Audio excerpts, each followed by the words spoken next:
ஹல்லேலூயா. கர்த்தருடைய பரிசுத்த நாமத்திற்கு மகிமை உண்டாவதாக. எல்லா தெய்வ பிள்ளைகளுக்கும் கர்த்தராகிய இயேசு கிறிஸ்து நாமத்தில் வாழ்த்துக்களை அறிவித்துக் கொள்கிறேன். ஹல்லேலூயா. நாம் யாவரும் ஒரு விஷயம் தலைவனுக்கு ஜெபம் செய்வோம். ஹல்லேலூயா. எங்கள் அன்புள்ள பரலோக பிதாவே, பரிசுத்த பிதாவே, அனுக்கிரகிக்கப்பட்ட வேலைக்காக ஸ்துதிக்கிற பிதாவே, இம்மட்டு பரிசுத்த தேவன் எங்களை பரிபாலித்து வந்த கிருபைக்காக நன்றியோடு ஸ்துதிக்கிற ஸ்தோத்திரிக்கிற பிதாவே, இன்று வேளையில் கர்த்தாவே உம்முடைய பாதத்திலே எங்களை தாழ்த்துகிறோம், சமர்ப்பிக்கிற ஆண்டவரே. நாங்கள் ஒன்றுமில்லை ஏதுமில்லை கர்த்தாவே, சொல்லி பிதாவே, எங்கள் ஒவ்வொருடைய பாதி பரிசுத்தப்படுத்தும்படியாக ஜெபிக்கிற கர்த்தாவே ஸ்தோத்திரம். ஹல்லேலூயா. இன்று வேளையில் கர்த்தாவே உம்முடைய பாதத்திலே எங்களை தாழ்த்தி சமர்ப்பிக்கிற கர்த்தாவே சொல்லி பிதாவே, அன்பனே கர்த்தருடைய பாதத்திலே உம்முடைய வார்த்தை மன்னிருக்குமா என்று அடிமை தகுதியில பிதாவே, ஆனால் பரிசுத்த பிதாவே தேவன் அடிமை நிறுத்திக் கொண்ட கிருபைக்காக ஸ்துதிக்கிற ஸ்தோத்திரிக்கிற பிதாவே, ஆண்டவரே உம்முடைய பாதத்தில் இருக்கிற ஒவ்வொரு பிள்ளைகளுக்கு ஆசீர்வதித்து அன்போடு ஜெபிக்கிறேன் ஆண்டவரே. அடிமை மறைக்கிறேன் அப்பா, தேவன் தாமே வெளிப்படுகிறாக. எல்லா துதி கனமையை கர்த்தருக்கு செலுத்துகிற ரட்சகர் மீட்பருமாகிய இயேசு கிறிஸ்து நாமத்தில் கேட்கிற பரமத்தண்டே. ஆமென். ஹல்லேலூயா. இந்த நாளிலே சிந்தைக்கு எடுத்துக்கொண்டதான வேத வசனம் சங்கீத புஸ்தகம் 27ஆம் அதிகாரம் 1ஆம் வசனம். சங்கீத புஸ்தகம் 27ஆம் அதிகாரம் 1ஆம் வசனம். எனக்கு விரோதமாய் ஒரு பாளையம் இறங்கினாலும் என் இருதயம் பயப்படாது, என் மேல் யுத்தம் எழுப்பினாலும் இதிலே நான் நம்பிக்கையாயிருப்பேன். ஹல்லேலூயா. ஆண்டவருடைய வார்த்தை சொல்லுகிறது. சங்கீதக்காரன் பாடுகிறதான் ஒரு அருமையான தேவனுடைய வார்த்தையை குறித்து நாம் பார்க்கிறோம். ஹல்லேலூயா. எனக்கு விரோதமாய் ஒரு பாளையம் இறங்கினாலும் என் இருதயம் பயப்படாது. ஹல்லேலூயா. நாம் எப்படி நம்முடைய கர்த்தருடைய சமூகத்திலே கடந்து வந்த நாம் எப்படி நம் இருதயம் பயப்படாதபடி நாம் நம்பிக்கையாக திடமனதோடு கூட தைரியத்தோடு கூட இருக்க வேண்டும் என்பதை குறித்து நம்முடைய தேவனாகிய கர்த்தருடைய வார்த்தை நமக்கு இந்த நாளிலே விளம்பி தருகிறதை நாம் பார்க்கிறோம். ஹல்லேலூயா. நமக்கு விரோதமாக யுத்தம் எழும்பும் என்பது நிச்சயம். ஹல்லேலூயா. தேவ பிள்ளைகளுக்கு விரோதமாக எவ்விதத்திலும் யுத்தம் எழும்புவதற்கு சாத்தியதை உண்டு என்பதை குறித்து ஆண்டவருடைய வார்த்தை அழகாக எழுதப்பட்டிருக்கிறதை நாம் பார்க்கிறோம். ஹல்லேலூயா. அதனால ஆண்டவருடைய வார்த்தை சொல்லுகிறது, எனக்கு விரோதமாய் ஒரு பாளையம் இறங்கினாங்க, ஒரு பெரிய பாளையம் வந்து இறங்கினாலும் என் இருதயம் பயப்படாது. ஹல்லேலூயா. என்னால் நம்ம எத்தனை பேருடைய இருதயம் பயப்படாதபடி இருக்கிறது என்பதை நாம் ஒவ்வொருவரும் இந்த நாளிலே நாம் சிந்தித்துக் கொள்கிறவர்களாக காணப்பட வேண்டும். ஹல்லேலூயா. நாம் ஏன் தேவனிடத்தில் நம்பிக்கை வைத்தோ, நாம் எல்லாவற்றிலும் பயப்படாதபடி தேவனோடு கூட வாழ்ந்து தேவ சாகியத்தை அடைந்து நாம் தேவ சமூகத்திலே நாம் பிரகாசிக்கும்படியாக நாம் தேவனிடத்திலே சேர்த்தோம் என்பதை நிச்சயம். ஹல்லேலூயா. ஆனால் நம்முடைய இருதயம் ஏன் பயப்படுகிறது? பயப்படுத்துகிற சாத்தானவன் வந்து நம்மை பயப்படுத்தி விடுகிறான். ஹல்லேலூயா. அவன் பயப்படுவதற்கு காரணம் என்ன என்று சொன்னால், நம்முடைய உள்ளம் முழு நிச்சயமான ஒரு விடுதலை பெற்றுக் கொள்ளாததினால் நம்முடைய இருதயத்திலே பயம் வந்து நம்மை இருக்குகிறது. ஹல்லேலூயா. அருமையான தெய்வ சனமே, இதனால் தெய்வ சத்தியத்தை கேட்கிற பிள்ளைகள் ஒருபோதும் நாம் பயப்பட வேண்டிய அவசியம் இல்லை. உண்மையாக ஆண்டவரிடத்திலே நாம் அன்பு கூர்ந்து ஆண்டவருடைய சத்தத்துக்கு நாம் கீழ்ப்படிந்து தேவனோடு கூட ஐக்கியத்தை நாம் கொட்டிக் கொள்வோமானால் எந்த விதமான இக்கட்டுகளோ நெருக்கங்களோ நமக்கு விரோதமாக எவ்விதமான பாதை இறங்கினாலோ நான் பயப்பட்டு கலங்க வேண்டிய அவசியம் இல்லை. ஆண்டவருடைய வார்த்தை சொல்கிறது, என் மேல் யுத்தம் எழுப்பினாலும் இதிலே நான் நம்பிக்கையாயிருப்பேன். ஹல்லேலூயா.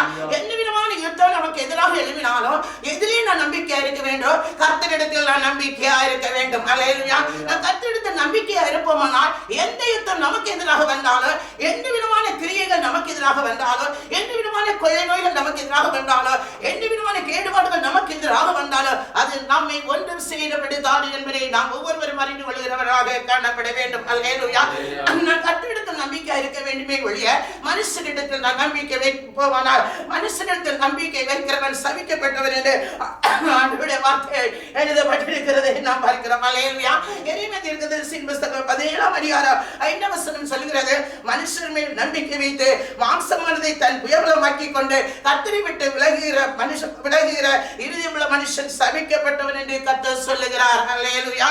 இவ்விதமான ஒரு தருணம் நமக்கு வரும்போது கர்த்தரை பின்பற்றின பிள்ளைகள் மனுஷன் மேல் நம்பிக்கை வைப்போமானால் அவர்கள் கர்த்தர் சொல்லுகிறார், கர்த்தரை விட்டு விலகுகிற இருதயமுள்ளவர்கள், ஹல்லேலூயா, கர்த்தரை விட்டு விலகுகிற இருதயமுள்ளவர்கள் சபிக்கப்பட்டவர்கள் என்று நம்முடைய தேவனாகிய கர்த்தர் சொல்லுகிறதை பார்க்கிறோம். ஹல்லேலூயா. எவ்விதமான ஒரு இக்கட்டுகள் யுத்தம் நமக்கு எதிராக எழுப்பினாலும் நாம் கர்த்தரை எல்லாருடைய மனுஷனை நாம் நாடி தேடி ஓடக்கூடாது என்பதை குறித்து நம்முடைய தேவனாகிய கர்த்தர் சொல்லுகிறார். ஹல்லேலூயா. அப்படி மனுஷனை நம்பி நாம் நாடி தேடி ஓடுவோமானால் அவர்களை கர்த்தர் சொல்லுகிறார், அவர்கள் சபிக்கப்பட்டவர்கள். இஸ்ரவேலின் தேவனாகிய கர்த்தரை விட்டு விலகுகிற இருதயமுள்ள மனுஷர் அவன் சபிக்கப்பட்டவர் என்றும் அவனுடைய பெயர் புழுதியில் எழுதப்படும் என்று தேவனுடைய வசனம் அழகாக எழுதப்பட்டிருக்கிறது. ஹல்லேலூயா. நமக்கு நெருக்கம் வரும்போது நான் கர்த்தரை விட்டு தூரம் போய் மனுஷனை நாடி தேடி போவோமானால் நிச்சயமாக அவனுடைய பெயர் புழுதியில் எழுதப்படும் என்று ஆண்டவருடைய வார்த்தை நமக்கு அழகாக எழுதப்பட்டிருக்கிறது. ஹல்லேலூயா. மனுஷன் மேல் நம்பிக்கை வைக்கிறவர் எப்படிப்பட்டவனாய் இருக்கிறான் என்று சொன்னால் குடியில்லாத ஊர் நலத்திலே தங்குகிறவனாக இருக்கிறான் என்று ஆண்டவருடைய வார்த்தை எழுதப்பட்டிருக்கிறதை பார்க்கிறோம். அல்லேலூயா. அதே எரேமியா தீர்க்கதரிசியின் புத்தகம் நாம் வாசிக்கும் போது நமக்கு எல்லாம் அது தெரிய வருகிறதாக காணப்படுகிறது. அல்லேலூயா. ஆனால் கர்த்தர் மேல் நம்பிக்கை வைக்கிறவன் எப்படிப்பட்டவனாக இருக்கிறான் என்று சொன்னால் அவன் பாக்கியவான். அல்லேலூயா. கர்த்தர் மேல் நம்பிக்கை வைத்து கர்த்தரை தன் நம்பிக்கையாக கொண்டிருக்கிற மனுஷன் பாக்கியவான். அல்லேலூயா. நமக்கு விரோதமாக எவ்விதமான சத்துரு எழுப்பினாலும் எவ்விதமான பாதை நமக்கு விரோதமாக எழுப்பினாலும் கர்த்தரை விட்டு கர்த்தர் மேல் மாத்திரம் நம் நம்பிக்கை வைப்போமானால் அவன் பாக்கியவான் என்றும் அவனுடைய வாழ்க்கை எப்படி தீரும் என்றும் அவன் தண்ணீர் எண்ணெயிலே நாட்டப்பட்டதும் காலை உரமாக தன் வேர்களை விடுகிறதோ உஷ்ண வருகிறதை காணாமல் இலை பச்சையா இருக்கிறதும் மலை காட்சியான வருஷத்தில் தப்பாமல் கனி கொடுக்கிறதுமான மரத்தை போல இருப்பான். அல்லேலூயா. இவ்விதமான ஒரு சூழ்நிலை போல நமக்கு வந்திருந்தாலும் இந்த நாட்களில் தப்பாமல் கனி கொடுக்கிற மரத்தை போல் இருப்பான் என்று அவருடைய வார்த்தை அழகாக எரேமியா தீர்க்கதரிசியின் புத்தகம் 17ஆம் அதிகாரம் 7-8 வசனத்தில் எழுதப்பட்டிருக்கிறதை நாம் பார்க்கிறோம். அல்லேலூயா. அல்லேலூயா. அருமையான தேவஜனமே, அதனால் இந்த நாளிலே ஆண்டவருடைய வார்த்தை சொல்கிறது, நமக்கு எனக்கு விரோதமாய் ஒரு பாதை இறங்கினால் என் இருதயம் பயப்படாது. அல்லேலூயா.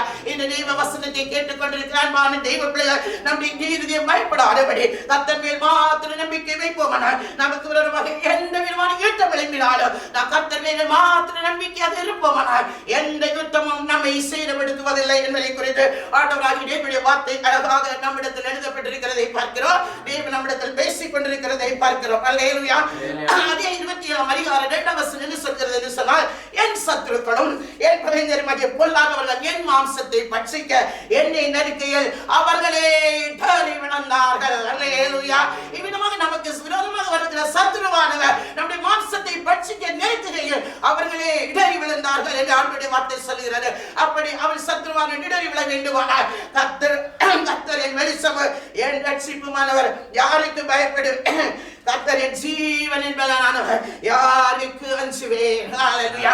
இவ்விதமான ஒரு தைரியத்தோடு கூட கர்த்தரின் வெளிச்சம் என் ரட்சிப்புமானவர் நான் யாருக்கும் பயப்பட மாட்டேன் என்று நம்முடைய உள்ளத்திலே நாம் உறுதியான ஒரு திடமனதோடு கூட இருப்போமானால் கர்த்தரின் ஜீவனின் பலனானவர் நான் யாருக்கும் அஞ்ச மாட்டேன் என்று சொல்லி நான் கர்த்தருக்கு மாத்திரம் தான் பயப்படுவேன் என்று சொல்லி ஆண்டவருடைய சமூகத்திலே நாம் இருப்போமானால் கர்த்தர் நம்மை எல்லா தீங்கிலிருந்தும் எல்லா சத்துருவின் கையிலிருந்தும் தேவன் நம்மளை காத்து விடுவித்து தேவன் பாதுகாத்து ஆசீர்வதிக்கிறவராக காணப்படுகிறார். அல்லேலூயா.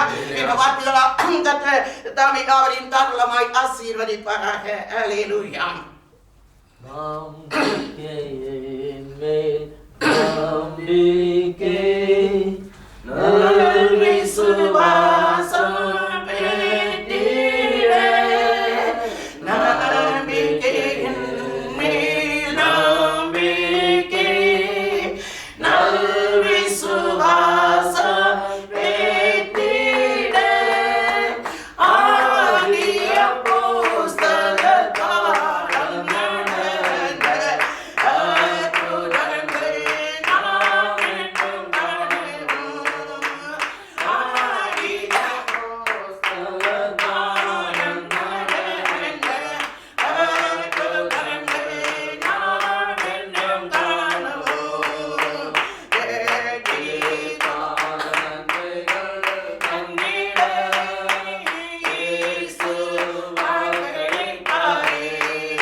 எங்கள் அன்பில் ஆண்டவரே நரிக்கிற ஆசீர்வாதம் அருமையான வேலைக்காக ஸ்துதிக்கிற பிதாவே, இந்நாளில் எங்களோடு பேசின அருமையான தேவனுடைய வார்த்தைக்காக ஸ்துதிக்கிற சகோதரிக்கிற பிதாவே, நாங்கள் கர்த்தரிடத்தில் மாத்திரமே நம்பிக்கை வைத்து ஆண்டவரே எங்கள் வாழ்க்கை ஆண்டவரே ஒவ்வொரு நாளிலும் கர்த்தர் மேல் நம்பிக்கை வைத்து ஜீவிக்கிறோம். திருமண பிள்ளைகளாக தேவன் மாற்றபடியாக ஜெபிக்கிற ஆண்டவரே, ஒவ்வொரு பிள்ளைகள் தண்ணீரிலே நாட்டப்பட்டது ஆண்டவரே. ஹல்லேலூயா.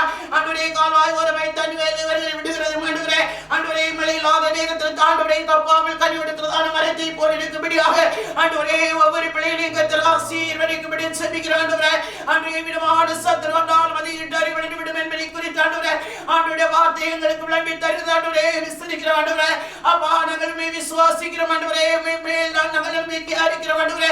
ஆண்டவரே பரமபிதா விசுத்தம் செய்த ஆண்டவரே ஒவ்வொரு பிள்ளைகளும் ஆசீர்வதிக்கப்படுகத்தானே கிரகிக்கப்படுகத்தாவே. ஆண்டவரே தைரியத்தோடு திடமனதோடு போடு கர்த்தர் மேல் நம்பிக்கையா இருங்க. எங்கள் தேவன் கிருபை செய்ய செபிக்கிறாண்டவரே. அகில உலகத்தில் கத்த பெரிய காரியங்களை கத்த செய்யும்படியா செபிக்கிறாண்டவரே. ஆண்டவரே வார்த்தை ஒவ்வொரு இடங்களும் கண்டு செல்லும்படியா செபிக்கிறாண்டவரே. ஆசீர்வதிக்கக்கூடிய வாசல் எல்லா பிள்ளைகள் வெளியே போரு தங்கி இருக்க மாட்டேன். எல்லா துணி கனமையுமே கத்தரிக்கை செலுத்துற ரட்சகர் மீட்பருமாகிய இயேசு கிறிஸ்துவின் நாமத்தில் கெஞ்சி கேட்கிற பரம தந்தையே. ஆமென். நம்முடைய கர்த்தராகிய இயேசு கிறிஸ்துவின் கிருபை பிதாவாகிய தேவனுடைய அன்பும் பரிசுத்த ஆவியுடைய ஐக்கிய சிநேகமும் இப்பொழுது எப்பொழுது சதா காலங்களில் கடந்து அவருடைய தாழ்மை தங்கி இருப்பதாக. ஆமென். அல்லேலூயா அல்லேலூயா அல்லேலூயா. கர்த்தர் நம்மை யாவரையும் தாழ்மை ஆசீர்வதிப்பாராக.